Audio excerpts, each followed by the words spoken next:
Asame Suleiman, Abere Moniso, Chimatana, Director of Elections of the party, and also the Malawi Chairperson of the presidential elected committee. Asame Suleiman, Director organizing National Organizing Secretary, and also Junior Chairperson who transport. Yes. Then by Navicha, also National Director of Women, and also Chairperson accommodation. The ACG, Adam Ibrahim, Minnesota for the Wango Juma, Juma, Director of Economic Affairs, which party, Minnesota Alibano, Committee of Finance and the Budget. Dr. Okosa, and also a Minnesota Committee, organizing committee. We talk about government side, TUD, Mr. Judge, Secretary of Treasury, also TUD, Mr. Dr. Polepole, wow, Minnesota Secretary of Foreign Affairs. Also Mr. Benebo, TUD, Badwin, Mr. Badwin, Chiamaka, also a secretary of information. Tulandile asana. So kana watu tolinga jake nifuna kuti tipeleke mtenga zera kwa inu. Wakanya soya linyini kamena kulumbi wa amene ali president elect amena kubwera na president kutokera kuzisa zimene tinaponya ifa ya Malawi na 16 September. Yeso kanumene kuchitika sala libere kubwera kuno kubranda mu stadium.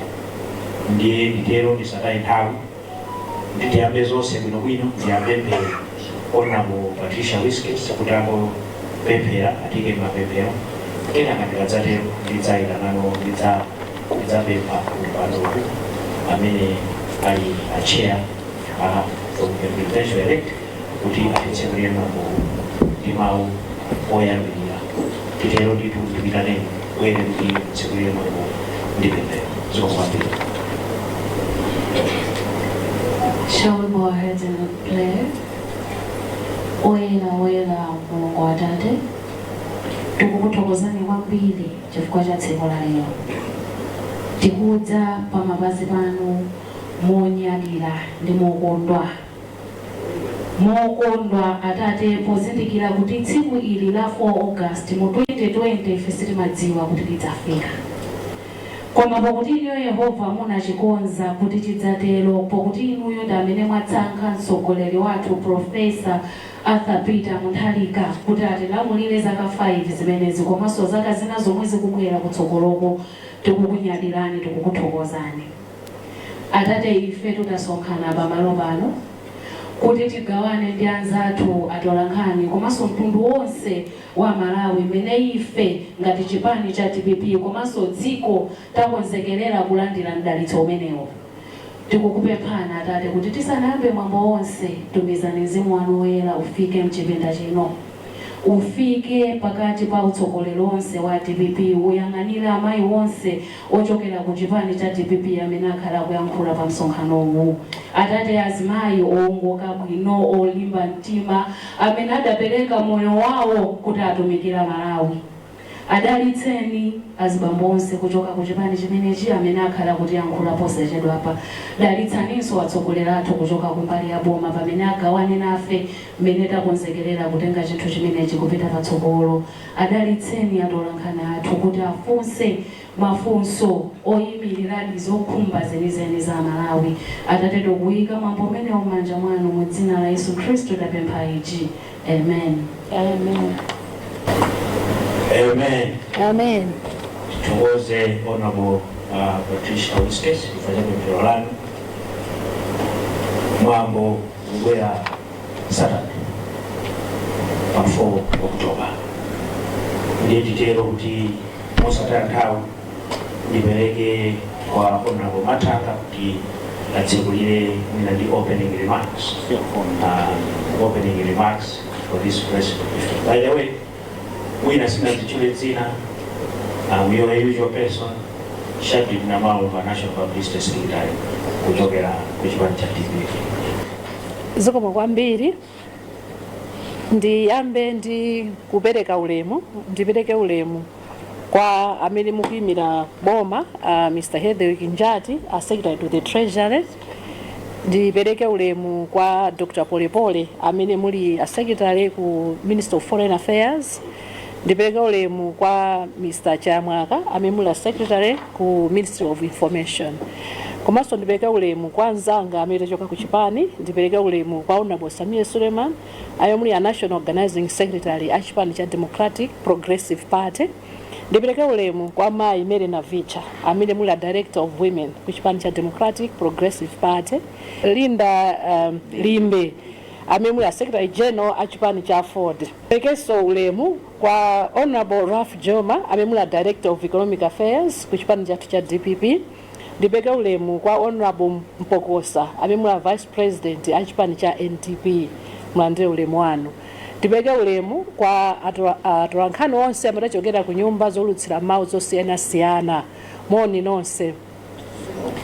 Ine ndifuna ndithokoze nonse chifukwa chakubwera kwanu atolankhani ku msonkhano wathu, mkumano wathu umene takuonza ifeyo azipani komanso mogwirizana ndi aboma. Ife tuti azipani chifukwa kuti pakali panopa tikuyimira azipani zingapo zimene tinali mugwirizano, tili mugwirizano pa chisankho chimene changotha kumenechi chimene tikubweretsa tsopano president wa nyunyu amene ali president number 7 wa dziko la Malawi, ndiye ameneyo ndi Professor Arthur Peter Mutharika. Ndiyeno monga momwe mukudziwira takhala tachokera ku chisankho chimene chisankho chopambana kwambiri chimene chinachitika pa 16 paja. Ndiyeno chisankho chimakhala ndi ndondomeko, it's a process. Timene tichoke pena tifike pena, tichoke pena tifike pena. Ndiye pakali panopa chisankho chitachitika, dziko la Malawi litasankha atsogoleri ake amene tonse tikudziwa nda Professor Arthur Peter Mutharika kuti akhale mtsogoleri number 7 wa dziko la Malawi, komanso a Vice President athu Honorable Jane Ansa amene akhale a Vice President athu, komanso tinasankha ma members of parliament osiyanasiyana ma constituency onse 229 kuchoka ku Chitipa mpaka ku Nsanje. Tinasankhaso makhansala amene tili nawo maodi athu onse dziko la Malawi. Ndiyeno ndondomeko yathu ya president ifika pakutha ngakhale no bungwe la Electoral Commission alengeza zotsatira. Kwinako alengeza ngati ku MPs athera pompo, makhansala aso alengeza pompo azithera pompo. Pamene pakakhala pa chisankho cha president, Electoral Commission chairperson athu aja akalengeza zotsatira, kumafunika be mwambo wina otsatira kuti president athu aja alumbire. Komanso timakhala ndi ndondomeko mngizungu amati inauguration kapena kudzoza kuti adzozedwe kuti aonda president a dziko la Malawi, komanso ndi wamkulu woyang'anira asilikali ankhondo. Ndi zimene zichitika pa folo pakubwerapa, imene ikhalanso ngatiyo stage ina yomalizano kuti timalizitse tikwangule pa nkhani ya chisankho cha president, timene tikamalizire pamene popo. Ndiyeno kukonzekera zimenezo kunakhazikitsidwa komiti imene kuyang'anira program imeneyo, ndondomeko imeneyo yakudzozedwa kwa president komanso kulumbiritsidwa kwa president. Ndiye komiti imeneyo inakhazikitsidwa ndi anthu amene akuchokera ku boma, Malawi government, komanso oyimira zipani amene tikuyimirano atsogoleri athu a Professor Arthur Peter Mutharika ku chipani cha DPP, komanso sinalekere pompo amene tili mugwirizano ngati a chipani cha Ford, chipani cha Left, komanso chipani cha NDP tinakhala limodzi ngati part of the committee yokonzekera chisangalalo chimenechi. Ndi chisangalalo chimenechi monga mwamvera ndichoti tionetsetse kuna kuti zonse ziyende bwino, timene kugwirana ife akuboma komanso ife akuchipani kuti programu ikhale yokomera wina aliyense. Ndiye kutsogolo kwanu kuno lero kuli akubomawo, ndafotokoza kale ma PS athu atatu ali pano, komanso anthu amene tili mu komiti amene tikuyimira zipani zathu. Patsogolo pathu pati ndi Honorable Samia Suleiman amene ali chairperson wa Transport Committee, tili ndi Bambo Raf Joma amene ali chairperson wa Finance Committee, komanso Mai Mirena Vicha amene ali chairperson wa Accommodation and Food, komanso ine ndemwe ndikuyang'anira Protocol Committee, komanso tili makomiti ena amene sinatokhala nawo pano, komano tili ndi entertainment, tinawo limodzi mayimpokosatu amenepo, komanso tili ndi makomiti ena a media, security imenenso ilipo mpano. Ndiyeno ndimafuna ndifotokoze kunena kuti leroli tikupatsani ndondomeko kuti takonzekera bwanji ngati komiti yanu ya ino a Malawi. Takonzekera bwanji kuti function yathu ikubwerayo kapena msonkhano wathu ukubwerawo loweruka lino udzakhale wokoma, kuti chikondwerero chatinali nacho chija kuyambira petinaponya mavoti yathu chifika pa inde bwanji tikafika pachani pa 4 pakubwera pa lowerukali. Ndiye tikuzani takonzekera bwanji kuyambira kuti tandira alendo athu bwanji, komanso zikondwerero zakhala zotani kuti program yonse idzakhale yolongosoka.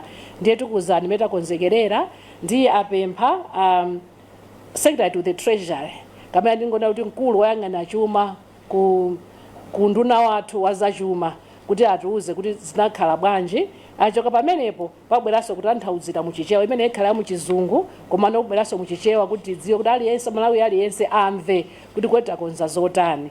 Tikamaliza pamenepo tipereka mwayi kuti atolankhani mutha kufunsa mafunso, ndipo nganafotokozera muja akuluakulu amene akuyang'ana makomiti osiyanasiyana alipo mpano akhalanso akuyankha mafunso aja kuti tikhale okhutira kuti kufika lowerukali tikhale okondwa ngati mtundu wa Malawi. Ziwongwa mbiri nonse pachomvetsera. Panopa ndapemphe Bambo Njati kuti atifotokozere mtundu wa Malawi. Thank you very much, Madam Chairperson. Honorable Jean Matanga. Keep this mic close to you. This one? Yes. Honorable Samia Suleiman. Honorable Mere Navicha. Honorable Raf Juma. Honorable Mpokosa. I also take recognition of the Secretary General for Afford, present with us here. Colleagues from government, Secretary for Foreign Affairs, Dr. Polepole, and Secretary for Information, members of the press, ladies and gentlemen. Let me first of all convey apologies from the Secretary to the President Cabinet, who was supposed to be with you here. Yeah. And instead, she has delegated me that I be part of the press. To all of you for availing yourselves in this press conference, at a very, very, very short notice, your presence here signifies the seriousness that you place on your role of ensuring that the public is informed and aware of matters of national importance. As you are all aware, and as already indicated by the chair, the swearing in and inaugural ceremony of the President-elect, His Excellency Professor Arthur Peter Mutharika, and the Vice President-elect, Justice Dr. Jane Answer SC, JA retired, will take place on Saturday, 4th of October at Kamus Stadium in Branda, starting from 9 a.m. It was also indicated in the press statement, which was issued by Minister of Information, that two key components will take place during this particular day, a very important day: the actual swearing in of the President-elect and the Vice President-elect, which will be administered by the Chief Justice, Rezin Nzigamanda,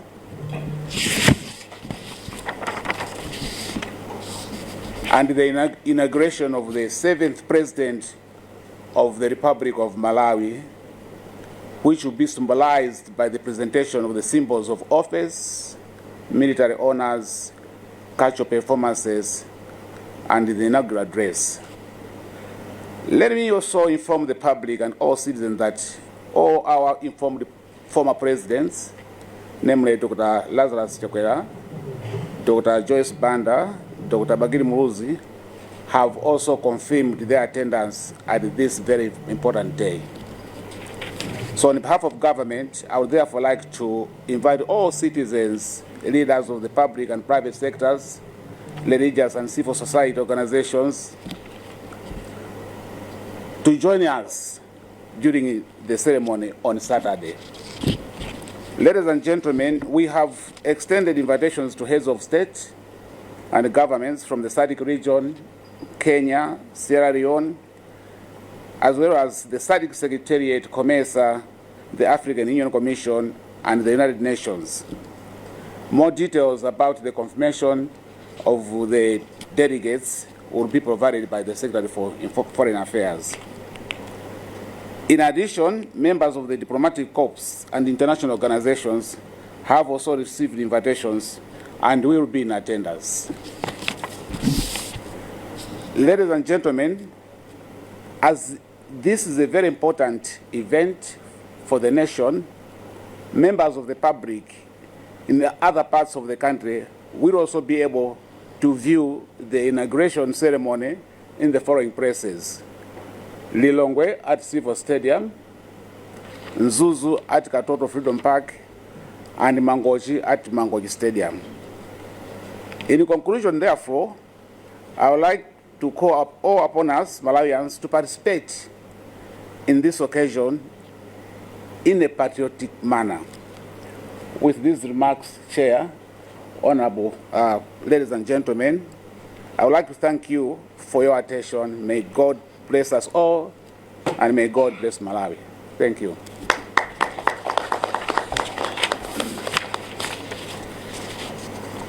Muna ndingoka mpaka pang'ono peza zambiri vanenakala Chair kuti choyambirira tikuthokozeni popeza nthawi yanu kuti tikhale limodzi pa press briefing iyi kuti tipereke progress zokhuzana ndi kulumbiritsa komanso kudzoza a president athu a number 7 a dziko lino.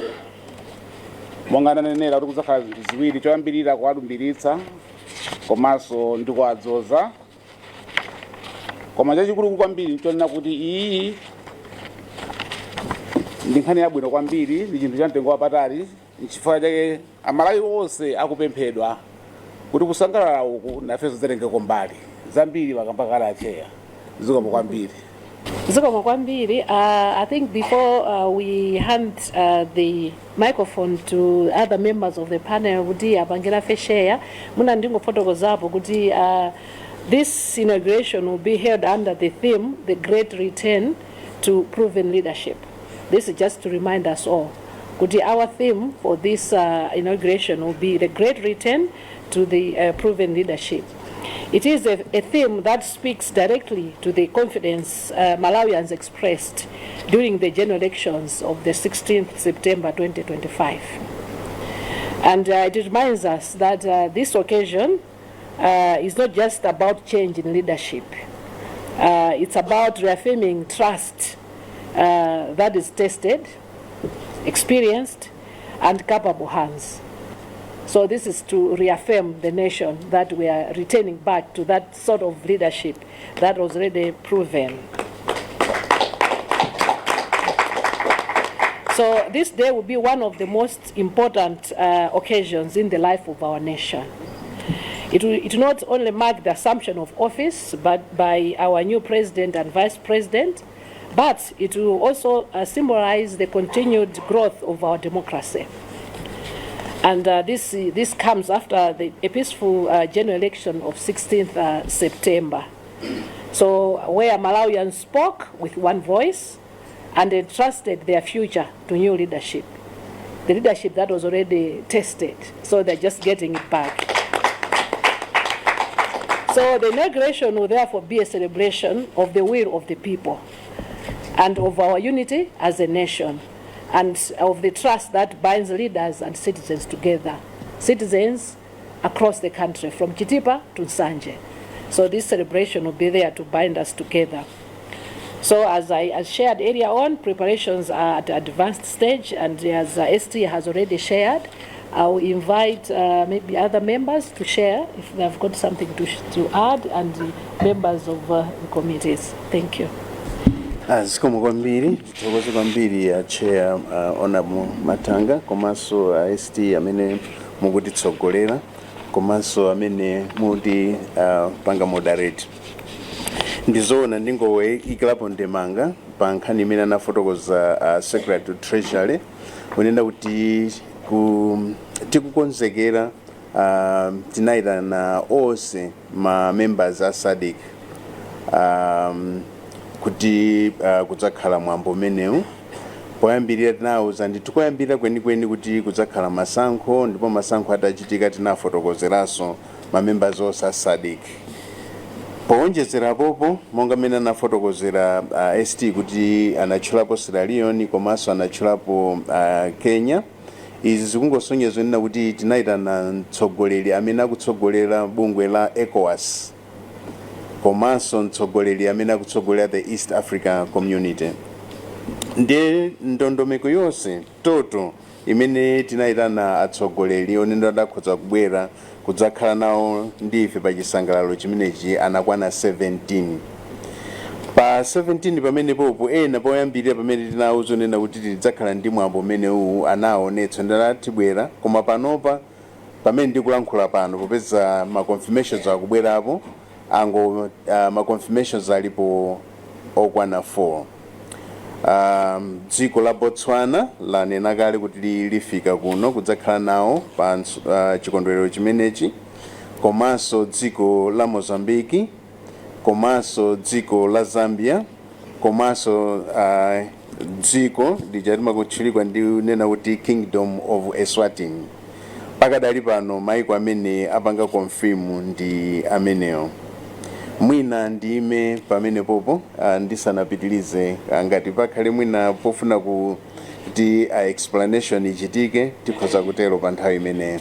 Thank you so much. Thank you. Zikomo kwambiri akuluakulu onse, maulemu onse akhale m'malo mwake. Mangofuna ndi akonze pang'ono amati maiko achita confirm ndi 4. Atsogoleri amene akubwera achita confirm ndi 4. Maiko ena awa kutheka atatumiza mwina ma vice president komanso mwina wayimirira. Kumbali ya ku transport tinene kuti zonse zikuyenda bwino, zonse zili mchimake. Zikuoneka kuti nzathu akuboma mwambo anaweyamba ndithu kukonzekera pakanthawi, ngakhale panali kusintha kwina ndi kwina makamaka kumbali ya venue, koma zonse zagwirana, tikugwira nawo limodzi, tikukonza limodzi. Chimodzi chimene mafuna nene ndichonera kuti tinalandira instructions kuchoka kwa Professor Arthur Peter Mutharika amene anatiuza kuti tapitani mukhale nawo limodzi. Ndikufuna kuti musachuluse zochitika makamaka ku nkhani ya ndalama. Dziko lathu tikulira kale, dziko liatisira pa moto. Tapitani mukaone kuti pamene mungathe kupanga save ndalama ya misonkho mukayesese kuti function ikhale yabwino, koma ikhalenso yoti tisaonongepo chuma kwambiri. Ndi zimene tikusatira panopa kuti tionesese kuti zitheke zonse muno bwino, mwambo onse ukhale wabwino, koma kuononga kwathu kwa ndalama kukhalenso kuwaganizira Amalawi. Izi zimene tikupanga m'makomiti onse, I think zinazo anena okha macheya. Koma kumbali ya transport Malawi ndithu konzekani kuti Saturday tikhala ni mwambo okoma ndithu pa Chichiri Stadium. Ine ndilekezeka popo ndi apase somwe ayanzangawa kuti nawo anenepo mawu amodzi kapena awiri. Ulemu uno chairperson Honorable Dr. Jean Matanga komanso panel onse mwande ulemu chifukwa cha nthawi sindichula mmodzi. nyumba yosatola nkhani akuluakulu onse muli muno mulandire ulemu. Inenso monga anena kale amene akutitsogolera kuti ndamene ndikutsogolera komiti ya food and accommodation. Mafuna nditsimikizire mtundu wa Malawi kuona kuti tikugwira ntchitoyi mosatopa usiku ndi usana kuonetsetsa kuti china chilichonse chikhale mchimake. Mulendo akamabwera pa khomo chinthu choyambirira chimene amafuna ndi chakudya komanso malo ogona. Tikatero timati tamulandira bwino mulendo. Titsimikizire na Malawi kuti anthu anu amene tilitsogoma tituma situchititsani manyazi. Alendo onse takonzekera bwino kuyambira ma president amene akuchoka maiko osiyanasiyana ngakhale iwo owayimirira komanso azathu amene akuchoka muzigawo zonse kuchoka ku northern, central, eastern region ngakhalenso kuno takonzekera bwino. Mukudziwa ifeyo chipani cha DPP kapena kuti boma limene likutsogoledwa ndi chipani cha DPP limakhulupirira kuti pasakhale sankho kapena kusalana maregion kapena mitundu. Kumeneku ku Kamuzu Stadium mukaona alendo ochoka kumpoto ndi magule awo amene talandira tiasamala, amene gule wankulu kuchoka ku Central Region kota uko amene tiwalandire tiwasamala, komanso chopa kuchoka ku Phalombe akhalanso kumeneko tiwalandira tiwasamala ndi dziko lonse. Komanso tayitana alendo ena akuluakulu aboma ma former speakers akubweranso mumwambo waukulu umenewu. Ichi chili mangofuna ndipereke chithunzithunzi chifukwa chona kuti nthawi zina anthu timaganiza kuti mwina poti president wa Southern Region ndikuti tingoyang'ana za Southern Region ayi. Komanso mwamva chair kukamba kuti kumeneko kukhalanso ndondomeko yapaderadera kumene anthu akasonkhane pa Civil Stadium, kumene akasonkhane pakatoto kakhale ma big screen, kumene anthu akakhalenso akuonera mwambo. Choncho Amalawi kumphepo zonse zinayi dziko lonse chilandireni chinthu ichi ndi chimwemwe, chinthu chimene tinachiyembekezera nthawi yayitali. Mulungu watipatsa president wathu wafika, President Professor Arthur Peter Mutharika, ndipo tsiku limene pamene akulumbira akulowa mu office kuti agwire ntchito. President amene wakonzeka kuyankha mafunso amene Amalawi tinali nawo. 3 days 4 days yokhayi nditsimikizire nyumba ino ndi dziko lonse. Mphepo imene ikumba kunjaku njachilendo ati tivomere tizinenazo mphepo yasintha. Amalawi timakhanga ndi china chake chatitsamira koma tapepukidwa tsopano kungolowa adati pampando dziko lasintha ndithu tikupuma bwino. Fiweyo wakwera tikumvetsetsa kumene tikuchokera zikonzeka zino sitikuyankhula zonsezo koma Amalawi tikumvetsetsa kuti yayi ambuye zikomo ndi dati ndikhupa kuti akonzeka kuti kugwira ntchito yabwino imeneyi. Committee ya food and accommodation yakonzeka kugwira ntchito yabwino. Zikomo kwambiri. Zikomo kwambiri Madam Chair, komanso walemekezeka nonse mabwera ochoka kuboma anzanga ochoka kumundali komanso nonse walemekezeka muli muno. Zambiri yampakala yanzanga inenso ndingoyekera kaundera ndemanga kuti ndizoonadi ine monga mmodzi wa member a main committee dongosolo lonse lakonzeka bwino kukonzekera celebration imeneyi. Monga lonse tikudziwa tinachikhazika kuti chisankho chathu chikhale chabata ndi mtendere ndipo zonse zayenda bwino ndi bata ndi mtendere. Chimodzimodzi tifuna tikulimbikitseni nonse Amalawi anzathu kumene muli kuti tipitirizeni kusunga bata limeneli ndi mtendere limeneli pamene tikuyembekezera chisangalalo chimenechi kuti chifike pachimake loweruka pamene tikaone kuti mtsogoleri wathu amene amuyembekezera amene amuvotera akalumbiritsidwa. Ife tikufuna tilimbikitse chimene kuti chikondwerero chathu chipitirire kukhala chabata ndi mtendere komanso kukuyamikani nonse Amalawi kuti tinakavota bwino. Zikomo kwambiri. Olemekezeka chair athu akhala kulandira alendo athu olemekezeka ma points osiyana amene atafikire. komanso tionetsetsa kuti anthu akhale entertained kumalo kwina kulikonse kumene anthu akumane ma overflow monse taonetsetsa kuti kumenekonso kukakhale anthu amagule osiyanasiyana tikufunitsitsa kuti amalawi akondwere. Ichi ndi chisangalalo chabwino, return to proven leadership ndi chinthu chonena kuti tonse tisangalale. Apapa simaliro awawa ndi chisangalalo, so tikupanga zokuti anthu azasangalale. Nde ena amene sangathe kufika ukamzo stadium kuma overflow kukakhalanso magule kumene azifika alendo athu kukhala magule konseko tionetsetsa kuti anthu akhale entertained, asangalale, tikondwere zikomo. Yes, Chair,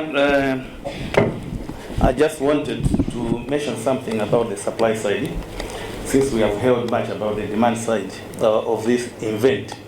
So representing the Committee of Finance and Budget, I wanted to reiterate the fact that we have been given strict instructions that we must not be extravagant. So the first thing, of course, is to realize that this event is a very big event. It is a memorable event, and it's supposed to be colorful. But at the same time, we also realize that economic-wise, this country is at its lowest point. So it is important that we have in mind utmost prudence and rationality as we spend for this particular event. So I just wanted to say that our committee, the work that it is doing there at the civic offices is to do budget hearings. So we are receiving budgets from different subcommittees, scrutinize them. So whatever is not necessary, we are striking it out. Whatever has been unreasonably priced, we are doing renegotiations and see if we can reduce the price or simply strike it out. But we can assure Malawians that the event is going to be memorable and is going to be colorful, but at the same time, we are going to do it with utmost austerity. Yes, we can host foreign presidents with rationality. It is possible. And we can do whatever we want to do, and it will be done, but with utmost prudence. So I just wanted to assure you that that's what we are doing. But the second point that I want to mention is that despite a budget or a budget line being approved, the actual expenditure shall be based on the actualization of that activity. So on the need, on the production of the legitimate invoice. So you can approve a budget, but if that activity has not actualized, that money will not be spent. The last point, Chair, what I want to mention is that all expenditures for this event shall be subjected to audit at the end of it all. Thank you very much. Tokoze, panelists kugira ngati chair mwini mau womaliza. Zikomo kwambiri, ndimafuna ndimalize ndi motere kuti malo mwa Secretary General achipani chathu cha Democratic Progressive Party ndi akuluakulu onse ndifuna ndatsimikizire mtundu wa Malawi kuti the team remains firmly committed to ensuring that this event is remembered for years to come as a moment of pride and renewal. We are confident that the 4th of October will be a day when Malawians stand tall, proud of their democracy, proud that they did a good job on 16th September, and when Malawians will be optimistic about their future. So, and this is the day that will be unveiling to the nation and to the world the 7th President of the Republic of Malawi, Professor Arthur Peter Mutharika. And to members of the press, let me thank you once again for availing yourselves to this function.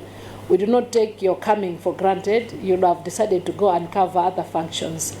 But for coming to be with us to cover the function, this confirms the importance that you place on the democracy of this nation. So thank you so much for being there, and we know that you are going to give us good coverage so that all Malawians should follow what is happening. Thank you so much. I think we'll open it up to questions if there are any. Thank you. Okay, if there's anything from you. Thank you very much, Chair. I'm going to echo, the appreciation from members of the press.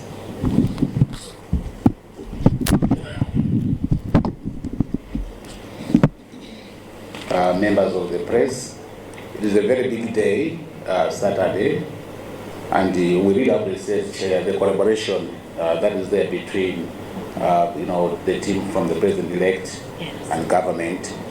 It has been a very, very, important task. Yes. Very, very, very useful collaboration, and hence this success. Yes. Otherwise, I don't have much to say, Chair. Thank you so much. So, Wabili, so I know that we have Fusa Mafuso, Nina Bongo, Ombera Kota, Ombera Kota. Di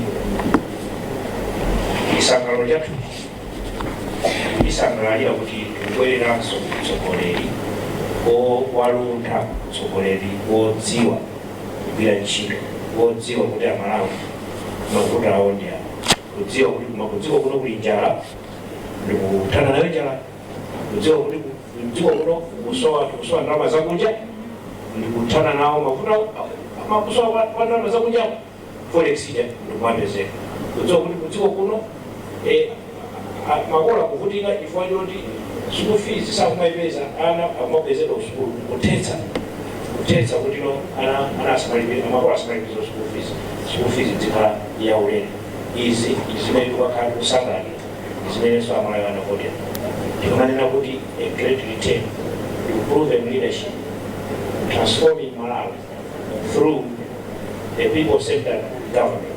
Imene kutonse pamodzi kuita ntchito limodzi kuti tiwakonzenso Malawi.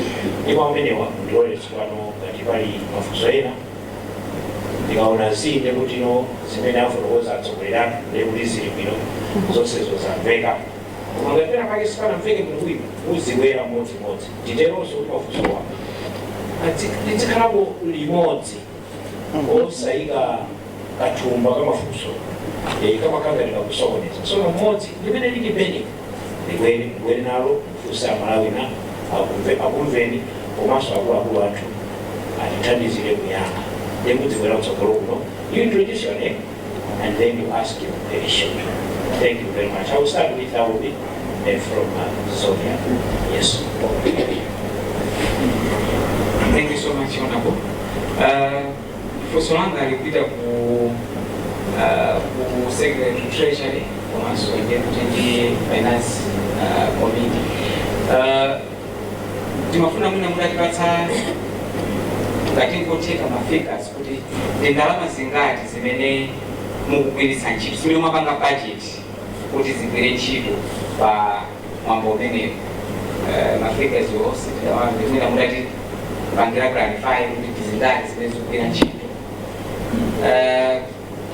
Chair finance kutoka ku Chipani munanena kuti muonetsetsa kuti ndalama zikugwira ntchito moyenera. Mafuna sumulati pangira clarify kuti kapena ku Chipani so there is a certain amount ya ndalama imene ikugwira ntchito pa mwambo umenewu ngati zili choncho kapena. Thank you very much, moderator. The question about the budget for the function, for now we may not be able to give you the exact figure because of the so many things that have changed. I think you heard that at first the vein was in the wrong way, and hence I did communicate that there's a budget team which is also reviewing the budget. So for now, it may be a bit quickly to give up the figure, but I think the figure will be made available once the team has concluded its task. Thank you, Chair. Thank you so much. Palifunso, imene nafunsidwa kuti kodi budget iliponso ina ya kuchipani kapena ndiyomweyi nkhani ndi yakuti kuchipani nafenso tili ndi budget chifukwa timadziwa kuti pamene okhala ndondomeko pali zinthu za boma chifukwa uwu ndi msonkhano wa boma ndi chilongosoko cha boma ndizo kana kukhala zimene za boma chifukwa imene chikuchitikachi si ndondomeko ya chipani yayi nafotokoza kale kuti nkhani ya chisankho ya president makafika mpaka ku inauguration komanso kulumbiritsidwa zimenezo ndi za boma ndi amene akuyenda kuti azitumikire apereke ku budget yake ndalama zake ndi aboma komano kumakhala mbali ina imene achipani afuna kuti anthu athu otitsatira tifuna abwere achoke konse kunsanje mpaka kuchitipa abwere adzagone ku manamba ake ndi awa adzagone pakuti adzatani zimenezo sungatinge kuzunjika pa boma ndi kusokoneza kuja zimenezo tikupanga tokha ngati achipani mafuna ndiunikire pamenepo ndithu ndiye ziti zonse mafotokozera atsogoleri athu bambo Juma kuti kudzakhala audit iyo idzaonedwa ndithu mudzaona ndithu kuti zizi malaini onse ambudget mwadzakhala kudzali ndi zabomazo koma zokhudza zachipani simudzaziona zimene zakhala tazilani tazitumikira tokha ndiye mukamaona mwina Saturday mudzaona mwina magalimoto onyamula anthu achipani ngachaputizikalizo kuti ndi aboma amene apereka ndalama zimene zizo ndi zatokha zachipani mafuna ndiunikire pamenepo ndiyeno pali nkhani ina kukamba nkhani ya venue anafotokoza kuonerabo kuno kuti venue yambiri inali ku Lilongwe imene inali ku Lilongwe tifotokozere choncho inali ku Bingu National Stadium ndiyeno yasintha kubwera ku Blantyre ku Kamuzu Stadium palibe chifukwa chenicheni chimene chapangitsidwa imene yoyo amasankha a president elect kuti ndimafuna kuti msonkhano wangu ukhalire kuti ndiyeno palibe kuti tiganize mwa deep kuti chifukwa chani iyayi ndikusintha basa president angoona kuti pakali panopa poni tidakali ku Blantyre muno moni nditengeso mdipiti wanga ndipite ku Lilongwe bwanji tongomaliziratu zino kunoko komanso majaji athu a high court ku headquarters kwawo kuti ndiku Blantyre muno ndi afotokozayo zambiri kufunisisa ndithu boma kuti zambiri tidule makosi tichepetse ndalamazi ndipo pamene tingathe kudulapo tidule ndiye majaji athu angochoka athaso azikavuta atha kuyenda pafupi pompa pachichiri pompa akatero tukalubitsanso majaji pafupi pompa sipafunika kuononga ndalama zambiri ndichifukwa zatero kuti akhale kuno a president athu ali Blantyre konkuno zonse zingochitika kunoko mwachangu zikomo kwambiri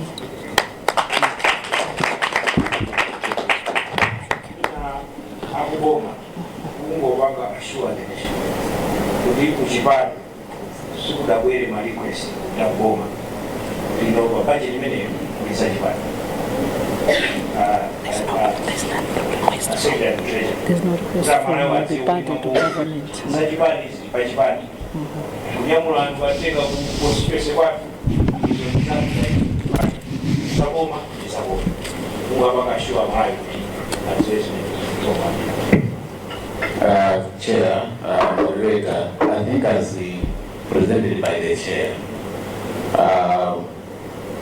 the collaboration which is there between government and the team for the president-elect is basically to appreciate the flow of logistics, the flow of events, not necessarily to take resources from the budget to the party. It's basically how will the, for instance, entertainment is a bunch, is a fundamental bunch, is the Yosebo, is the game. So it's basically trying to agree on the flow of events. Thank you very much. Yeah. Matero ndio kulitafika kumapeto tikuthokozeni nonse Malawi amene mwakhala mukutitsatira masamba osiyana kuli sindikachwe ndikachwa vanhu wala mina nyumba ina ndikhala ngati ndanakwitsa koma nonse amene munajoina ndikumatimvera kumva kuti takonzekera bwanji mwambo wa 4 October wa Saturday kubwerayo wolumbiritsa president wanu mwamusankhanoka kuchokera kuchitipa mpaka na kukafika kusanje kutokeranso kusalima mpaka na kuchinji kamodzi ndi kamodzi osatinso kubweretsa kufuna ndikuthokozeni nali pamene Saturday tiyeni stadium kumira chair and sima kolokozi stadium kuja kutunda kuja analetsa kumene kuja Nemene mujango bina atuka lwa bene mujango akakhala wocheka bibiro kulawirira nga tufuna okwalowe mu stadium owangakhale kusumalowe mu stadium wajabaja wajiso maloti noti tukakhala watose tentiwe mwambo uzamba 9 mamawa ndi kaya kumangoji mangoji stadium tenti kafike ndi majambu 9 kaya mkuliro kwe kusipo tikafike majambu 9 kunzozo swa chimodzi titero kuti endatero kutafika mapeto nachivakhaleso zina zimeneno akuluakulu athu aindizodake apuleso kuntubwala Malawi. We will also quickly organize a press briefing with him kuti sota auze Malawi.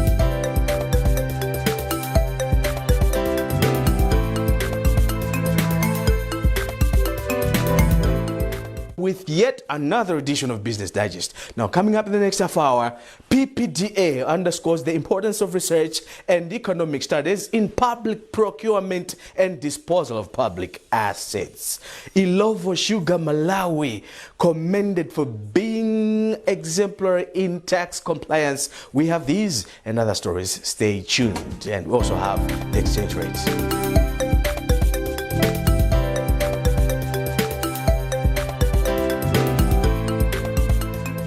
The Public Procurement and Disposal of Assets Authority, PPDA, has underscored the importance of research and economic studies in public procurement and disposal of public assets. PPDA Director General Eddington Chilapondwa said this during a public lecture at the Catholic University of Malawi, CUNIMA, after PPDA signed a memorandum of understanding with CUNIMA on research collaboration. Dr. Chilapondwa says PPDA is tasked by the Public Procurement and Disposal of Assets Act No. 7 of 2025 to undertake research and economic studies in their line of duty to inform government policies and strategies. After signing this MOU,